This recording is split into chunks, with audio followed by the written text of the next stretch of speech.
They call it the world's largest democracy. We call it the world's most dangerous terror exporter.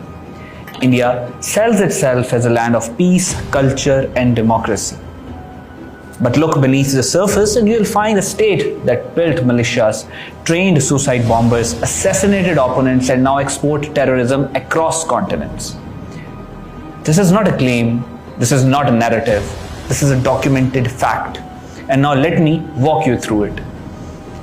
The first suicide bomber in Asia wasn't from Al-Qaeda, ISIS or Daesh. She was from India's backyard. In July 1987, Asia's first suicide bombing was carried out by an LTTE operative.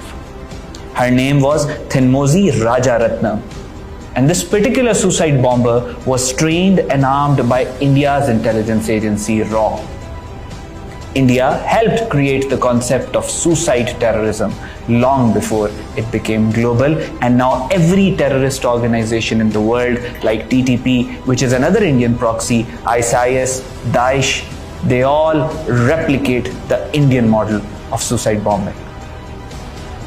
India didn't just support terrorism, it militarized it. LTTE, India's proxy, conducted 376 suicide attacks, killed almost 100,000 people, and fielded a navy, an air force, and a ground command. A world first for any terrorist organization. Even India's ex-Prime Minister Rajiv Gandhi, in his interviews, acknowledged that India has been supporting the Tamil Tigers as a regional policy. And the irony is that LTTE is the only terrorist organization in the world that has killed two sitting heads of state. And one of them was the same Rajiv Gandhi, and the other one is Sri Lankan President Premadasa. The first proxy militia in post-colonial Asia, again, made in India.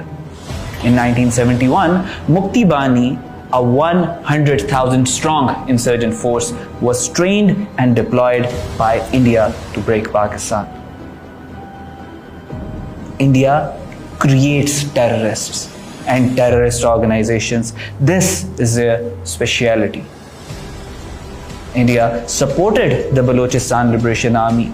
The first ever attack on the Chinese diplomats in Pakistan was carried out by RAW through Balochistan Liberation Army in 2018. Indian currency and weapons were then recovered from their safe houses, which clearly shows that it was RAW all along.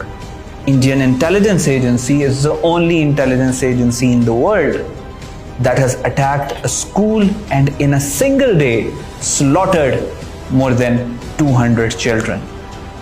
This time they did it through Tehreek-e-Taliban Pakistan, which is now known as Fitna al-Khawarij, and India's National Security Advisor Ajit Kumar Doval is on record acknowledging that they have been supporting TTP. They have been training their militants. After the APS attack of 2014, dossiers were presented at the United Nations, which included Indian arms, currency, and coordination evidence. India sent a serving military officer to run a terror network, and he got caught. In 2016, Pakistan captured Commander Kulbhushan Yadav, a serving Indian Navy officer in Balochistan. And he's on record. He confessed to coordinate terror cells, fund bombings, and organize sabotage through BLA and Tehreek-e-Taliban Pakistan. He was not just a spy. He was the highest ranking serving military officer ever caught for terrorism in world history. And he was an Indian. India doesn't just fire bullets, it fires headlines, fake news, psychological operation. In 2020, European Union Disinformation Lab exposed 265 fake media outlets, 10 fake NGOs, and an Indian psychological warfare operation targeting Pakistan and China. It is the largest disinformation terror campaign ever exposed in the digital media. From Sri Lanka to Canada, India's terror footprint is everywhere. The first NATO country to accuse India of political murder was Canada. In 2023, Prime Minister Justin Trudeau publicly accused India of assassinating a Canadian citizen, Hardeep Singh Nijjar, outside a Gurdwara in British Columbia. India ran the first assassination plot against a US citizen on US soil. The US State Department and the Department of Justice charged Nikhil Gupta, a raw asset, for plotting to kill Gurwant Singh Pannu, an American citizen in New York. This Nikhil, he acted under direct orders of a senior Indian intelligence officer. India's democracy, this largest democracy in the world, comes with a kill list. Raw-linked hit lists targeting Sikh leaders were exposed in Canada, the UK and the USA. Dozens of names, multiple countries, one source, India. One of those names was Avtar Singh Khanda, who in 2023 died mysteriously in Birmingham, UK, just weeks after leading a protest at the Indian High Commission. And you can look at this Guardian article in front of your screens, where his family says that he was poisoned by Raw. Australia wasn't safe either.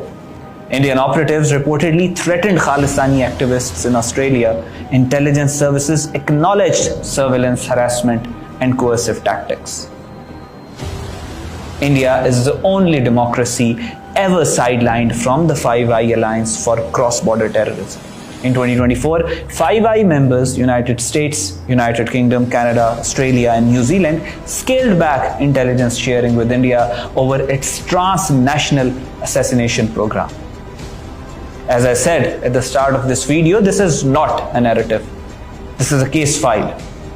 India is the only country in the history to train Asia's first suicide bomber, to build the largest terrorist organizations in the world, to send a serving naval officer to run a global terror network, to assassinate citizens in NATO countries, and to publicly be exposed by both the United Nations and the FBI for state terrorism. India is not a state, it's a serpent with tentacles inside every continent, where it runs sabotage, psyops, and assassinations. And this is exactly why we are launching a new series exposing India's transnational terror machine. From Asia to North America, from digital psyops to diplomatic assassinations, we will document, expose, and explain India's use of terrorism as a tool of state policy, as a tool of foreign policy. Every week, we will bring you a new chapter from the Raw Files. So subscribe, stay alert, because the world needs to know what India has truly become.